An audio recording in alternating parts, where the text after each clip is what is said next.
নমস্কার বন্ধুরা, সুকন্যা হোম কিচেনে আপনাদের সকলকে আবারও একবার স্বাগত। কেমন আছেন আপনারা সবাই? আশা করছি ভালো আছেন, আমিও ভালো আছি।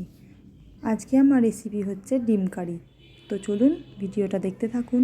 নিয়ে নিয়েছি ডিম, কাঁচা লঙ্কা, টমেটো, জিরের গুঁড়ো, আদা রসুন পেস্ট, কাশ্মীরি লঙ্কার গুঁড়ো, লবণ, হলুদ আর মিট মশলা।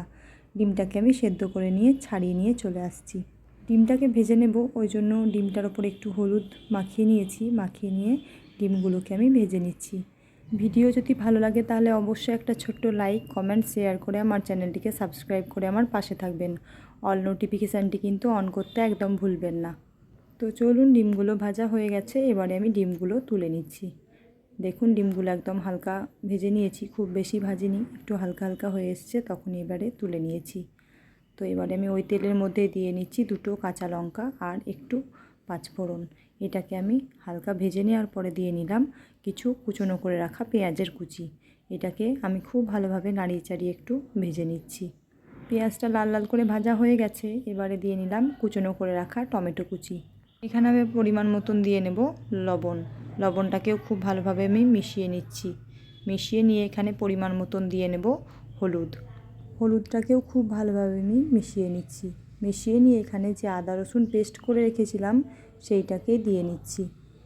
আদা রসুনটা খুব ভালোভাবে আমি কষিয়ে নিচ্ছি। কষিয়ে নিয়ে দিয়ে নেব এখানে জিরের গুঁড়ো।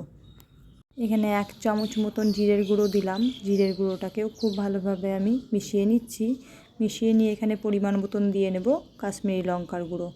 1 চামচ মতন দিয়ে নিয়ে আবারও মিশিয়ে নিচ্ছি। এখানে পরিমাণ মতন দিয়ে নেব মিট মশলা। মিট মশলাটাকে দিয়ে সব উপকরণগুলোকে খুব ভালোভাবে নাড়িয়ে চাড়িয়ে মিশিয়ে নিচ্ছি। এখানে অল্প পরিমাণে জল দিচ্ছি।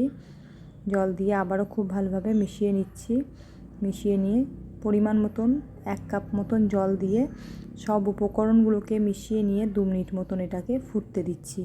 এটাকে 2 মিনিট ধরে খুব ভালোভাবে ফুটিয়ে নিয়ে আমি আবারও খুব ভালোভাবে নাড়িয়ে চাড়িয়ে নিচ্ছি। নাড়িয়ে চাড়িয়ে এখানে পরিমাণ মতন এবারে জল দিয়ে নেব। এখানে 1 কাপ মতন আমি জল দিয়ে নিচ্ছি। জল দিয়ে নিয়ে নাড়িয়ে চাড়িয়ে এটা 2 থেকে 3 মিনিট মতন আমি ঢাকনা দিয়ে এটাকে ফুটিয়ে নিচ্ছি। একটা ঢাকনা লাগিয়ে দিচ্ছি।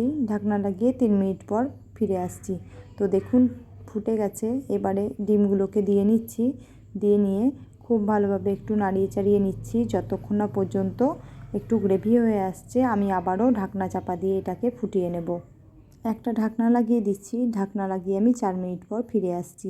তো দেখুন 4 মিনিট হয়ে গেছে। দেখতে কতটা সুন্দর হয়েছে, খেতেও কিন্তু একদম অসাধারণ হয়েছিল। অবশ্যই একবার এইভাবে বাড়িতে বানিয়ে দেখবেন।